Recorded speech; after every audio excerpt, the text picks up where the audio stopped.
দীর্ঘ বিরতির পর আবার আন্তর্জাতিক ক্রিকেটে ফিরছে বাংলাদেশ। আগামী বুধবার সিরিজের প্রথম ওয়ানডেতে পাকিস্তানের মুখোমুখি হবে টাইগাররা। সেখানে উইকেট কিপার ব্যাটার লিটন দাসকে দেখা যাবে নতুন ভূমিকায়।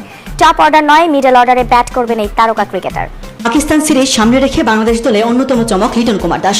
গত এক বছরের বেশি সময় ধরে ওয়ানডেতে রান পাচ্ছেন না এই তারকা ব্যাটার, তাই দল ঘোষণার আগে তার জায়গা নিয়ে ছিল সবচেয়ে বেশি আলোচনা। তবে শেষ পর্যন্ত অভিজ্ঞতার উপরেই ভরসা রাখে টিম ম্যানেজমেন্ট। তবে এবার লিটনকে দেখা যাবে নতুন ভূমিকায়। ওপেনিং নয়, বরং দলের মিডল অর্ডার সামলাবেন এই wicket keeper batter. Head coach Phil Simmons বলছেন, দলের প্রয়োজনের কথা বলাতেই নতুন দায়িত্ব নিতে রাজি হয়েছেন লিটন।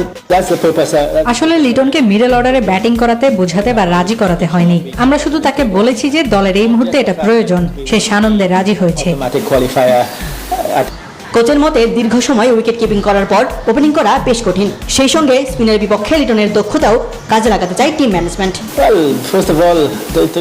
50 ওভার উইকেট কিপিং করার পর আবার এসে ব্যাটিং ওপেন করা বা টপ অর্ডারে খেলাটা বেশ কঠিন। তাছাড়া লিটন স্পিন বোলিং এর বিরুদ্ধে আমাদের অন্যতম সেরা খেলোয়াড়। মিডল অর্ডার আমাদের একটি দুর্বল জায়গা, তাই সেখানে তার অভিজ্ঞতা ও দক্ষতা কাজে লাগিয়ে আমরা কাঙ্ক্ষিত ফলাফল পাওয়ার আশা করছি। এদিকে সদ্য শেষ হওয়া টি-20 বিশ্বকাপটা ভালো যায়নি পাকিস্তানের। বাংলাদেশের বিপক্ষে স্কোয়াডের অধিকাংশ ক্রিকেটারই এখনো ওয়ানডে ফরম্যাটে অভিষেক হয়নি। আসন্ন সিরিজকে তাই মোটেও সহজ মনে করছেন না পাকিস্তান কোচ।